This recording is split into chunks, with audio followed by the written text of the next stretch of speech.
মানুষ যেরকম কাজ করবে সেরকমই সে তার ফল ভোগ করবে। আমি আজকে কর্তম ভুক্তম মুভিটা নিয়ে কথা বলবো, যার মূল বিষয়বস্তু হলো এইটাই। এই সিনেমাতে অভিনয় করেছে শ্রেয়াস তালপতে, বিজয় রাজ এবং মধু। সিনেমাটার গল্পটা হচ্ছে শ্রেয়াস তালপতে নিউজিল্যান্ডের অকল্যান্ডে থাকে, কিন্তু তার বাবা মারা যাওয়ার পর সে ভোপালে আসে তার বাবার যাবতীয় সম্পত্তি এবং যা ব্যাংক ব্যালেন্স আছে সেটা নিজের করবার জন্য, এবং সেখানে একটি স্টার্ট আপ বিজনেস চালু করবে নিউজিল্যান্ডে সে উদ্দেশ্যে। কিন্তু এখানে আসার পর তাকে প্রচুর ঘুরতে হয়, কারণ কাগজপত্র অনেক, এখানে যেরকম ইন্ডিয়াতে প্রসেসিং এর টাইম লাগে, যাবতীয় কিছুর জন্য সে অনেক ফেড আপ হয়ে পড়ে। এবং এর মধ্যে সে একজন জ্যোতিষীর সঙ্গে দেখা করে, সেই জ্যোতিষীর রোলটা করেছে বিজয় রাজ। তারপরে তার জীবনে কি হয় সেটা জানতে হলে আপনাদের এই সিনেমাটা নিকটবর্তী প্রেক্ষাগৃহে গিয়ে দেখতে হবে। এই সিনেমাটা সম্পর্কে যদি এক লাইনে আমার রিভিউ করতে বলা হয়, তাহলে আমি বলবো এই সিনেমাটা উচিত ছিল ওটিটিতে রিলিজ করা, থিয়েটারে নয়। কারণ এই সিনেমাটার মধ্যে না এন্টারটেইন জিনিসটা নেই। গল্পটা ভালো, থিমটা ভালো, যারা অভিনয় করেছেন তারা প্রত্যেকে ভালো অভিনয় করেছেন, কিন্তু একটা যে মনোরঞ্জন থাকবে দর্শকের, সেই জিনিসটা কিন্তু একদমই এই সিনেমাটার মধ্যে মিসিং।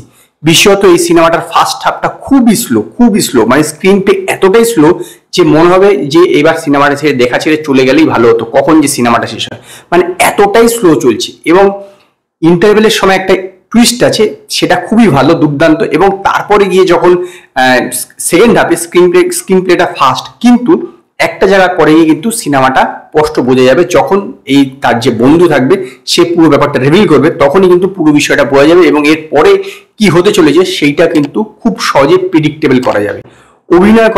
অভিনয়ের দিক থেকে বলতে গেলে শ্রেয়াস তালপদে, মধু এবং বিজয়রাজ প্রত্যেকেই ভালো অভিনয় করেছে।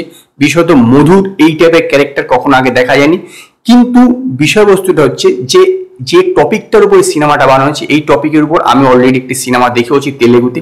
তো সেরকম এই টপিকটার মধ্যে সেরকম একটা জোরালো কিছু নেই, এবং তার প্রেজেন্টেশনটা একদমই ভালো না, অনেকটা জোলো। বিশেষত ফার্স্ট হাফটা এতটাই স্লো যে আপনি বোর হয়ে যান, মনে হয় যেন কি আর হচ্ছে। সেকেন্ড হাফেও যে এরকম টুইস্টটা দেওয়ার পরে যেরকম ভাবে হওয়ার কথা ছিল, যতটা এক্সপেকটেশন ছিল সেরকম ভাবে হয় না।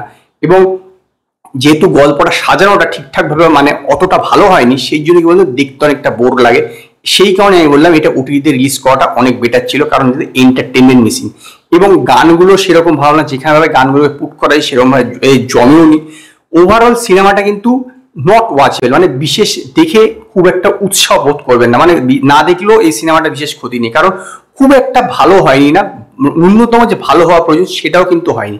মেকিং টেকিং ঠিক আছে, কিন্তু যেটা আসল কথা হচ্ছে গল্পটা এবং স্ক্রিপ্টটা সেরকম ভালো নয় বলে পুরো বিষয়টা একটা জোরও হয়ে গেছে। মানে একটা আকর্ষণ থাকার কথা, সেই আকর্ষণটাই কিন্তু মিসিং হয়েছে। ট্রেলারে যেটা ছিল, মূল মুভিতে কিন্তু মানে মূল সিনেমাটাতে কিন্তু সেই রকম একটা আকর্ষণ নেই, এবং সেই কারণেই আমি এই সিনেমাটাকে 5-এর মধ্যে 2.5 স্টার দেবো।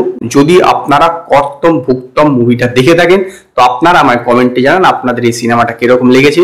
যদি আপনাদের এই ভিডিওটি পছন্দ হয়, ভিডিওটিকে লাইক করুন, কমেন্ট করুন, শেয়ার করুন, আর নতুন নতুন আপডেটের জন্য আমার চ্যানেলকে সাবস্ক্রাইব করুন।